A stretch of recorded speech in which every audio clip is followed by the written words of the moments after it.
You guys normally don't play like that. I mean, it's kind of a new team. It's kind of new for us watching you too. And as we watch, you normally don't play like that, like you did the last maybe 4 periods. So, as a leader, what's your message to the guys now that kind of this is a little bit different? Well, I think that we had one game. I think if you look at the scope of however many games we played, 16 or 17, whatever it is, I don't know, but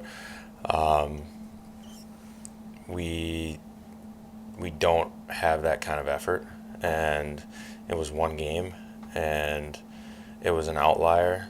But if it happens again, then it's a big problem. I think you go through a course of 82 games, and you're going to have everybody's going to have some off nights. Everybody. It's unfortunate that it happened at home. It's unfortunate it happened at all. But like everybody said from day one, there's going to be ups and downs this season, and that was a very uncharacteristic thing for our group. And I think that we have to realize that and make sure that it doesn't happen again at any point. So have to take it for what it is and look at it and look yourself in the mirror and make sure that that effort doesn't get repeated. Seems like just watching you talk right now, like there's no doubt in your mind you guys are going to be fine. It just seems like you have that belief in these guys. Yeah, I mean, I believe in the room, and I think if you do something for whatever the first day of camp was 60 days ago until now, and you do things the correct way to 58 out of the 60 days, and then you have maybe one practice day where we stunk, and then we had one game where we really stunk, like that's not a norm. So I'm not worried at all. Like, we're going to revert back to what we usually do. Have the utmost confidence in the guys that we're going to do that. So one game, we move on, had a good day today, digested it. Obviously, it was a very sour mood in the room last night, but you move past it. The sun comes up today, and we get to work. We got 5 games, 7 nights coming up. So it's a big week, and looking forward to some great efforts. What is it you look for that lets you know we're handling this the right way, or do you have to wait until Sunday for that? I just think Donnie handles it very well. I mean, his messaging, he confronts it, and you say what you have to do, and you do the things that you have to do in order to move past it. But it starts with him and how he handled things today and how he handled things last night, and then as a group we feed off that, and we're all able to know that we didn't have a good game, and we didn't play hard enough, which is, like I said, very uncharacteristic, and we know that that's not going to repeat itself. Is the point of Donnie's messaging, like you referred to, is that he doesn't belabor the obvious? I mean, there are certain things from that game everybody knows. He doesn't need to hammer you guys about how terrible it was, right? Yeah, I mean, we know what we did wrong. I mean, you know when you don't play good, and you know exactly when your battle level doesn't match up against the other team. And a team like that,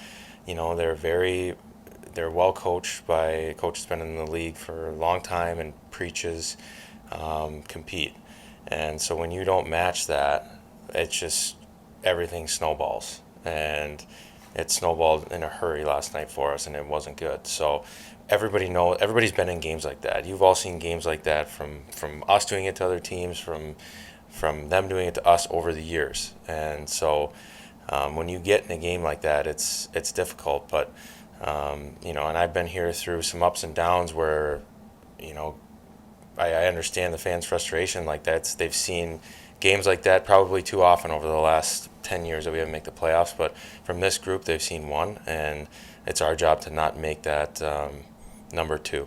Don's the type of coach to yell and scream on the bench, but he mentioned that in Pittsburgh there was one shift where he didn't like what he saw, so he wanted to speak up and make sure the entire group heard it.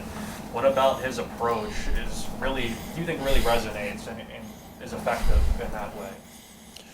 Well, I think he's very honest, and like you said, he's not a yeller and a screamer. So when he he uses that tactic, it's everybody's ears perk up, and you know that you did something wrong, and it's not just you made a mistake with the puck, or you tried to make a play and it didn't work. Like, that's not the case. It's something that's serious that needs to be addressed, and I'm probably pretty similar. I don't lose my cool very often, but you'd like to think when you do that, people listen.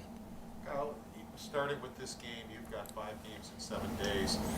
Some of these guys in the NHL probably haven't done this yet. I mean, how do you get the team prepared now for a really rough stretch here? Yeah, I mean, it's going to be fun to play, 5 and 7, and we got a couple on the road, and I think 2 on the road, 3 at home, and so it's going to be a fun stretch. There are a lot of guys that haven't done it with the schedule the way it was the last couple of years, and so we just got to be ready to play every night once the puck drops at 7:00.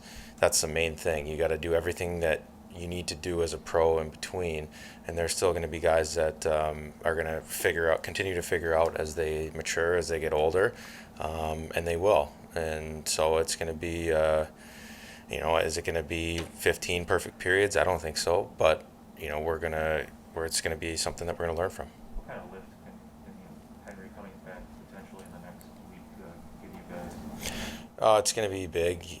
He's been so solid for us the last couple of years since he's came over here, and I really like the way that he looked in camp and in that first game, and gives us another right shot back there too, which is nice. And he's just a very solid defenseman, very smart, moves the puck well, and is only going to get better. Thank you. Thanks, guys.